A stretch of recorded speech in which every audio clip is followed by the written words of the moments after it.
Avons-nous le pouvoir de changer notre vie et d'obtenir ce que l'on veut? La vie, c'est ce qui vous arrive alors que vous étiez en train de prévoir autre chose. Citation de Jeanne Moreau.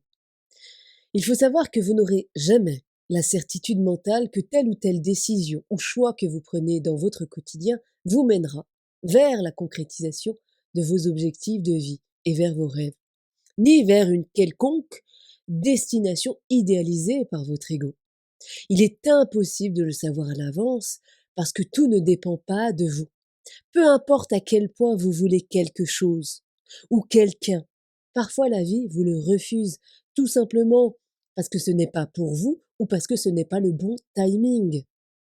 Donc s'acharner comme un malade ne sert à rien, si ce n'est à perdre votre temps, votre énergie et parfois même votre santé. Vouloir tout contrôler sur le plan de l'ego, au lieu de laisser faire la vie, est évidemment une erreur. Votre ego a établi des plans pour vous, des objectifs de vie et des rêves à réaliser, et c'est tout à fait normal.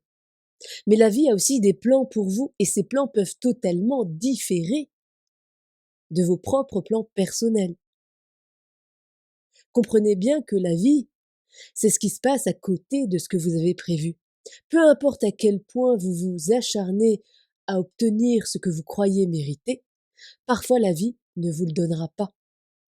Non pas pour vous punir, mais pour vous donner une leçon bien précise, pour vous apprendre quelque chose de bien particulier sur vous-même.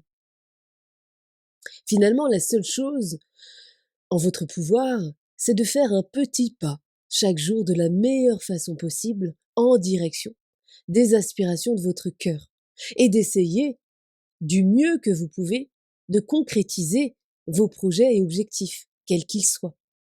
Et si c'est votre destin, eh bien la vie vous appuiera. Si ça ne l'est pas, elle n'aura de cesse de vous pousser à emprunter une autre voie. À vous de le comprendre. Mais croire que tout est en votre pouvoir et que vous pouvez tout avoir dans votre vie au moment précis où vous le souhaitez, c'est purement égotique et illusoire évidemment.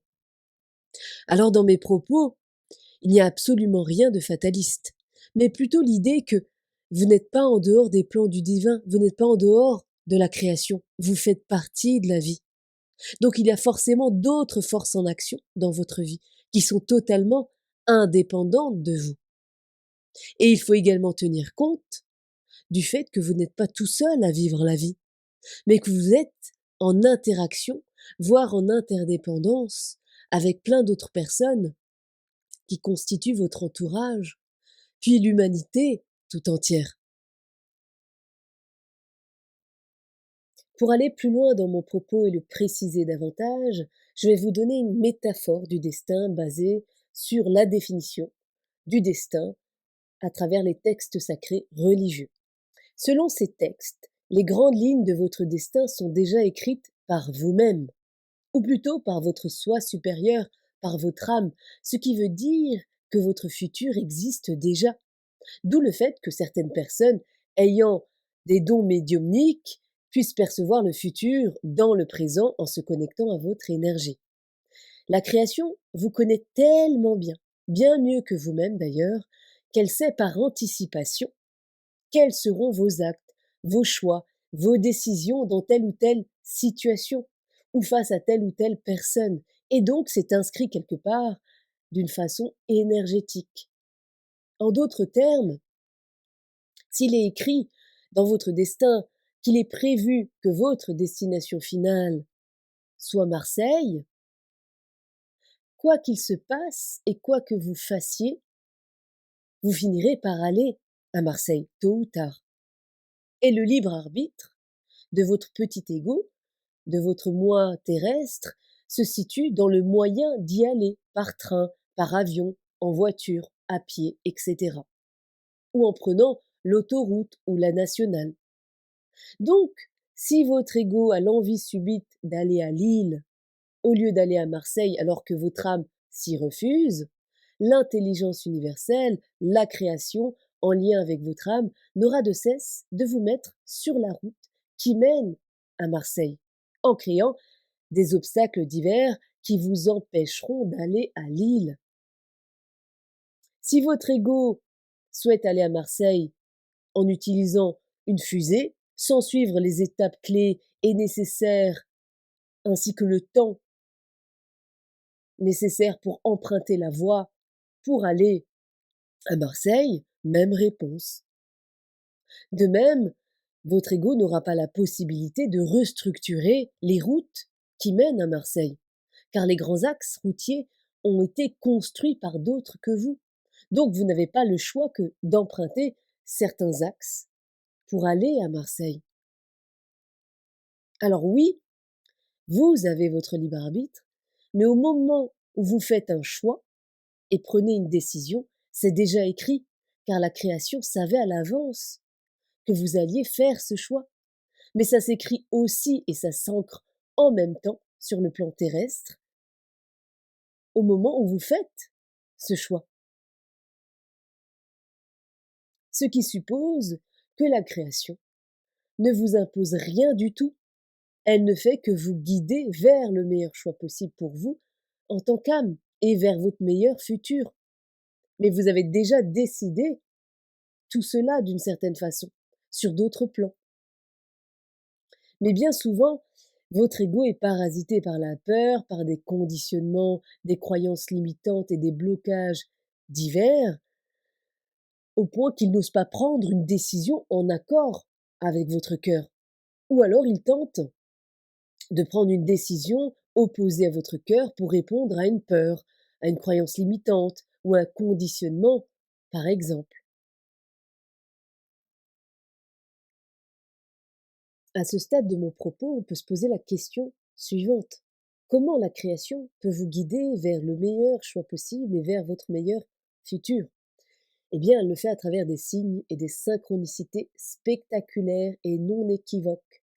Je dis bien spectaculaires et non équivoques pour vous faire comprendre que ce n'est pas une plume blanche ou une heure miroir 11-11 qui est un signe spectaculaire. Ça, c'est plutôt une invention de votre mental. Ce qui veut dire que c'est votre conscience supérieure, votre soi supérieur, qui est capable de vous envoyer des messages depuis le futur. À vous d'avoir le discernement et l'intuition pour écouter la voix de votre cœur plutôt que les parasites de votre ego. Et pour ceux qui sont curieux de comprendre comment l'intelligence universelle peut vous connaître si parfaitement au point d'anticiper vos comportements, vos choix et vos décisions, alors que vous-même ignorez qui vous êtes la plupart du temps et ce que vous allez faire demain. Eh bien, contrairement à ce que véhicule le bullshit New Age ou la philosophie autour du développement personnel, vous n'avez pas besoin de changer ou de devenir la meilleure version de vous-même. Vous avez juste besoin de vous rappeler qui vous êtes réellement au niveau de votre âme.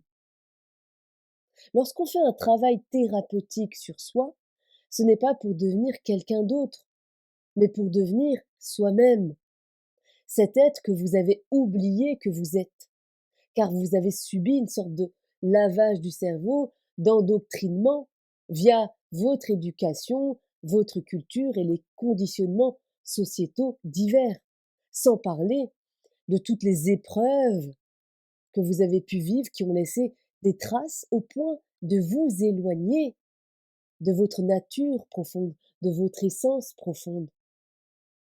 Donc tout travail thérapeutique fait dans le but de changer au sens devenir quelqu'un d'autre, être meilleur, plus ceci ou cela ne fonctionnera jamais, car il sera basé sur votre ego et vous ne ferez que changer de costume. Le travail thérapeutique, le vrai, consiste à se rappeler qui vous êtes dans votre essence originelle, au niveau de votre âme, de votre soi supérieur. Donc c'est oser aller à la rencontre de cet être intérieur qui vit en vous. Alors bien sûr, ce travail thérapeutique, basé sur les profondeurs de son être, est fui par la majorité des gens, car ils n'osent pas se rencontrer et découvrir qui ils sont réellement au niveau de leur âme. Ils préfèrent travailler en surface, à augmenter et améliorer leur ego, plutôt qu'à aller creuser en profondeur. C'est pour ça que certains passent 20 ans de leur vie à faire des thérapies et stages New Age sans que quoi que ce soit n'évolue vraiment dans leur vie, puisque leur travail sur soi reste très superficiel. Ils n'osent pas aller en profondeur. Pour conclure mon propos, rappelez-vous ceci. Au plus profond de votre être, par-delà votre persona, qu'on appelle l'ego, autrement dit, le personnage ou les personnages créés de toutes pièces par votre psyché pour survivre ici-bas, vous avez déjà toutes les réponses. En d'autres termes, vous êtes capable de savoir au millimètre près quelle personne, quelle situation, quel travail, quel lieu de vie est aligné avec votre cœur, avec votre âme. Mais la majorité d'entre vous n'écoutent que les parasites de l'ego, d'où votre mal-être. Ce qui veut également dire que pour prendre la meilleure décision possible pour vous, il ne faut pas écouter que votre ego, il faut écouter votre cœur aussi et tenter de concilier les deux au lieu de les opposer. Et pour citer certaines paroles de la merveilleuse chanson de Céline Dion, on ne change pas. On met juste les costumes d'autres sur soi, on attrape des airs et des poses de combat. On ne change pas. On se donne le change. On croit que l'on fait des choix. On a toujours un geste qui trahit qui l'on est. Alors, avons-nous le pouvoir de changer de vie et d'obtenir ce qu'on veut? Eh bien, peut-être que le jour où vous oserez être vous-même et que vous l'assumerez pleinement, la question ne se posera